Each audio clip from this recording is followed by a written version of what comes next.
नमस्कार दोस्तों, मैं हूं हरी सिंह राजपूत और आप हैं साइंस गैलेक्सी चैनल पर। तो दोस्तों, हम यहाँ पर क्या कर रहे हैं, पीएससी का जो सिलेबस है प्री का, उसको हम एक-एक यूनिट के हिसाब से इसको पूरा कवर कर लेंगे।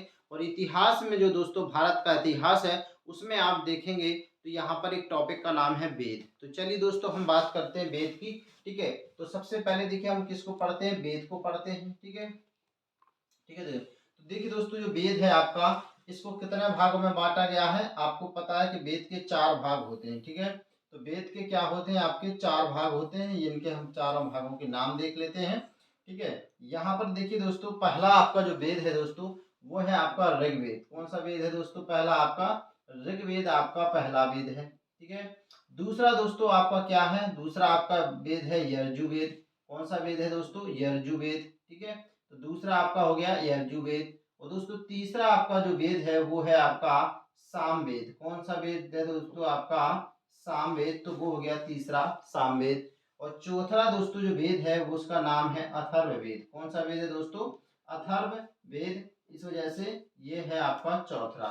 अब देखिए दोस्तों, आपको बताएं, ऋग्वेद जो काल है, ये आपका जो दोस्तों काल होता है, ये आपका माना जाता है, ठीक है, 1500 ईसा पूर्व से। कब से दोस्तों? 1500 ईसा पूर्व से मिलेगी। बीसी का मतलब पता है दोस्तों, बिफोर ऑफ क्राइस्ट, जिसका मतलब होता है ईसा मसीह के जन्म के बाद। तो ये 1500 से लेकर के दोस्तों कब तक होता है? 1000 ईसा पूर्व तक आपका दोस्तों ये होता है, ठीक है? तो ये होता है इतना इसका काल। अब देखिए दोस्तों, अगर बात करें हम इनकी, तो जो आपके ऋग्वेद में दोस्तों है, ठीक है? अब इनकी जो दोस्तों रचना जो हुई थी ऋग्वैदिक काल की, ये जो ऋग्वेद की रचना दोस्तों हुई थी, कब हुई थी? ऋग्वैदिक काल में। इसकी रचना दोस्तों किस काल में हुई थी? ऋग्वैदिक काल में, ठीक है? इसकी रचना हुई थी दोस्तों ऋग्वैदिक काल में, ठीक है? और जिसका कार्यकाल कब माना जाता है? 1000 ईसा पूर्व से 1500 ईसा पूर्व से 1000 ईसा पूर्व, ठीक है? अब देखिए दोस्तों, इन जो तीन ये जो वेद हैं, इनकी रचना हुई थी क्या? बाद में। इनकी रचना कब हुई थी? उत्तर वैदिक काल में हुई थी। कब हुई थी दोस्तों इनकी रचना? इनकी रचना हुई थी आपकी उत्तर वैदिक काल में। कब हुई थी दोस्तों इनकी रचना? उत्तर वैदिक काल में रचना हुई थी इनकी, ठीक है? अब देखिए दोस्तों, यहाँ पर अगर देखा जाए कि जो आपके सामवेद है, यथवेद है और ये है, इनको दोस्तों शामिल किया जाता है, आपको वेद त्रयी के अंतर्गत शामिल किया जाता है। किसके अंतर्गत शामिल किया जाता है दोस्तों? वेद त्रयी के अंतर्गत इनको शामिल किया जाता है। ऐसा माना जाता है कि आपका जो अथर्ववेद है दोस्तों, उसको वेद त्रयी में नहीं माना जाता है, ठीक है दोस्तों? चलिए अब हम बात कर लेते हैं दोस्तों सेपरेट रूप से, किसकी? ऋग्वेद की बात कर लेते हैं दोस्तों। किसकी बात कर लेते हैं दोस्तों? हम ऋग्वेद की, ठीक है? तो चलिए हम बात करते हैं पूरा ऋग्वेद की। तो चलिए दोस्तों, ऋग्वेद में हम देखते हैं, ऋग्वेद की देखिए दोस्तों, आप देखें तो इसको लिखा गया था 1500 बीसी में। इसको क्या लिखा गया था? इसको दोस्तों लिखा गया था, किसको? ऋग्वेद को, ऐसा माना जाता है। अगर दोस्तों इसमें बात करें, ठीक है, ऋग्वेद में दोस्तों बात करें तो इसमें दोस्तों मंडल की जो संख्या है दोस्तों, क्या? मंडल की संख्या दोस्तों, इनकी मंडल में दोस्तों इसमें कितने हैं? 10 मंडल है। कितने मंडल है दोस्तों? 10। मतलब जैसे आपने कांड नाम सुना ना, तो वही कहलाते हैं दोस्तों मंडल या कांड, ठीक है? अब देखिए दोस्तों, अगर इसमें बात देखें, कुल मंत्र की बात दोस्तों करें, इसमें कुल कितने मंत्र हैं दोस्तों? कुल मंत्र की बात करें दोस्तों, ठीक है, तो इसमें दोस्तों 1028 मंत्र हैं दोस्तों। कितने मंत्र हैं दोस्तों? 1028। देखिए 10 मंडल, 10 इसमें भी गिनती आ गया, तो कितने दोस्तों आपके? 1028 हैं, ठीक है दोस्तों? अब देखिए, आपको देखना कि इसमें जो 10 मंडल में से दोस्तों, जो 2 से लेकर के जो 7 मंडल हैं दोस्तों, कितने लेकर के? 2 से लेकर के जो 7 मंडल हैं दोस्तों, इनकी रचना सबसे पहले की गई थी दोस्तों, ठीक है? इनकी रचना सबसे पहले की गई थी। तो इनको जो बोला जाता है दोस्तों, जो 2 से लेकर के जो 7 मंडल है दोस्तों, इनको बोला जाता है वंश मंडल। क्या बोला जाता है दोस्तों इनको? इनको बोला जाता है आपका वंश मंडल, ठीक है? चलिए दोस्तों, हम इनकी गिनती कर लेते हैं। आखिर एग्जाम में ये भी पूछ लेता है कि कौन कौन से दोस्तों ये मंडल थे, ठीक है? तो इनमें देखिए दोस्तों, जो पहला मंडल था वो था आपका, ठीक है, पहला क्या था? ग्रत्समद दोस्तों। क्या था पहला? पहला था दोस्तों ग्रत्समद, जो आपका है ये मस्तर दोस्तों आपका पहला मंडल है। यहीं पर हम लिखते हैं दोस्तों दूसरा मंडल। दूसरे मंडल का नाम दोस्तों क्या होता है? दूसरे मंडल का नाम है दोस्तों आपका विश्वामित्र। क्या है दोस्तों? दूसरे का नाम है आपका विश्वामित्र। ठीक है, तो दूसरे का नाम दोस्तों क्या है? विश्वामित्र। ठीक है, और तीसरे का दोस्तों नाम क्या है? तीसरे का दोस्तों नाम है कामदेव। तीसरे का नाम क्या है दोस्तों? कामदेव है। क्या नाम है दोस्तों? कामदेव है। और अगर चौथे का अगर बात करें दोस्तों कि चौथे इसका क्या नाम है दोस्तों, तो चौथे का दोस्तों नाम क्या है आपका? अत्रि है। क्या है दोस्तों? अत्रि है। ठीक है, और अगला दोस्तों जो क्या है, अगला दोस्तों आपका पांचवा जो है, ठीक है, वो भारद्वाज है। कौन सा दोस्तों? आपका भारद्वाज है। ठीक है, अगर दोस्तों बात करें छठवें नंबर की, किसकी करें दोस्तों? छठवें नंबर की बात करें, ठीक है, तो वो क्या है दोस्तों? आपका वशिष्ठ है। क्या है दोस्तों? वशिष्ठ है। क्या है दोस्तों? वशिष्ठ है। ठीक है, तो ये कौन सा है दोस्तों? वशिष्ठ। इसको मिटा देते हैं।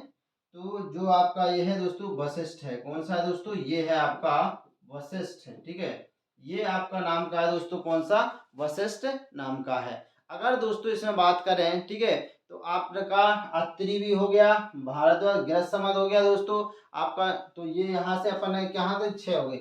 यहाँ हमें एक्चुअली में नंबर दोस्तों क्या देना था? 2 से स्टार्ट करना था। 2 हो जाएगा, ये 3 हो जाएगा, और ये दोस्तों कौन सा हो जाएगा? 4 नंबर का हो जाएगा। इसको हमें कौन सी गिनती देनी थी दोस्तों? 5वें नंबर की गिनती देनी थी, क्योंकि इसको 6वें नंबर की दोस्तों, और इसको दोस्तों हमें कौन सी देनी थी? इसको देनी थी हमें 7वें नंबर की, क्योंकि दोस्तों हमारे 2 से लेकर के 7 तक ही दोस्तों क्या है आपके मंडल हैं, जिनको वंश मंडल। तो फिर से याद रखिए दोस्तों, पहला है गृहसमद, ठीक है, दूसरा क्या है दोस्तों? विश्वामित्र, तीसरा दोस्तों क्या है? कामदेव, चौथा दोस्तों क्या है? अत्रि, पांचवा भरद्वाज, और छठवां वशिष्ठ। देखिए दोस्तों, ये हमारे ऋषि मुनियों पर आधारित है इनके नाम, तो इस तरह से आपको ये बिल्कुल भी भूलने की जरूरत नहीं है। अब देखिए दोस्तों, एक जो नौवां मंडल दोस्तों माना जाता है, कौन सा मंडल दोस्तों? नौवां जो मंडल होता है दोस्तों, उसको बोला जाता है दोस्तों, उसको बोला जाता है सौम मंडल। कौन सा मंडल बोला जाता है दोस्तों? नौवें मंडल को, नौवें मंडल को दोस्तों बोला जाता है सौम मंडल। ठीक है, इसमें क्या बोला जाता है दोस्तों? इसको सौम मंडल, इसको दोस्तों बोला जाता है। इसमें अगर देखिए दोस्तों बात करें सौम मंडल में, ठीक है, तो इसको, इसमें देखिए किसका सोम का आपको इसमें उल्लेख देखने को मिलेगा सोम मंडल में। ठीक है, अब देखिए दोस्तों, जो मंडल के आधार पर अगर हम देखें तो 10वां जो मंडल है, इसकी रचना दोस्तों सबसे बाद में हुई थी। जो 10वां मंडल है दोस्तों, ठीक है, 10वां मंडल है दोस्तों, इसकी जो रचना है, इसकी रचना क्या हुई थी? सबसे बाद में। ठीक है, रचना कब हुई? सबसे बाद में हुई थी। किसकी? 10वें नंबर की। ठीक है, तो याद रखिएगा, सबसे बाद में किसकी हुई थी? 10वें की थी। और इसी में दोस्तों क्या है? पुरुष सूक्त का वर्णन मिलता है। इसी मंडल में दोस्तों किसका वर्णन मिलता है? इसी में वर्णन मिलता है पुरुष सूक्त का। अब आप कहोगे दोस्तों पुरुष सूक्त क्या है? तो इसमें देखिए दोस्तों, इसमें हमारे 4 वर्णाश्रम का वर्णन मिलता है। मतलब इसमें दोस्तों किसका वर्णन मिलता है? इसमें मिलता है आपका वर्ण विभाजन का वर्णन। किसमें? वर्ण विभाजन का। जैसे आपको पता है कि वर्ण विभाजन के आधार पर जातियां दोस्तों कितने प्रकार की मानी गई हैं? 4 प्रकार के माने गए हैं। पहला आपका क्या है? ब्राह्मण माने गए हैं। क्या माने गए? ब्राह्मण। क्या माने गए दोस्तों? ब्राह्मण। ठीक है, पहला क्या माने गए? ब्राह्मण। ठीक है, और जो दूसरा आपका क्या माने गए? क्षत्रिय माने गए। क्या माने गए दोस्तों? क्षत्रिय माने गए। तीसरे दोस्तों को क्या माने गए? वैश्य माने गए। ठीक है, और चौथे क्या माने गए दोस्तों? शूद्र माने गए। ठीक है, क्या माने गए? आपके शूद्र माने गए। ठीक है, और इनका ऐसा माना जाता है दोस्तों कि ये मतलब ब्रह्मा जी के मुख से पैदा हुए थे। ठीक है, ब्रह्मा जी के मुख से। ये किससे दोस्तों? भुजाओं से हुए थे। ठीक है, और आपके जो वैश्य है ये किससे हुए थे दोस्तों? जंघाओं से हुए थे। क्या हुए थे? जंघाओं से हुए थे। और ये दोस्तों किससे हुए थे? पैरों से दोस्तों इनकी उत्पत्ति मानी जाती है। तो ये दोस्तों हम बात किसमें करते हैं? ऋग वैदिक में दोस्तों करते हैं। अब अगर दोस्तों बात करना है आपके और भी इसमें देखिए, तो एक दोस्तों जो आपका इसमें ऋग्वैदिक में ही दोस्तों एक मतलब मंत्र है गायत्री मंत्र। दोस्तों क्या है इसमें? एक मंत्र है दोस्तों गायत्री मंत्र। ठीक है, जिसकी रचना, ठीक है, जो भी हमें किसमें जिसका वर्णन हमें, जो गायत्री मंत्र है दोस्तों, ठीक है, कौन सा मंत्र है? गायत्री मंत्र।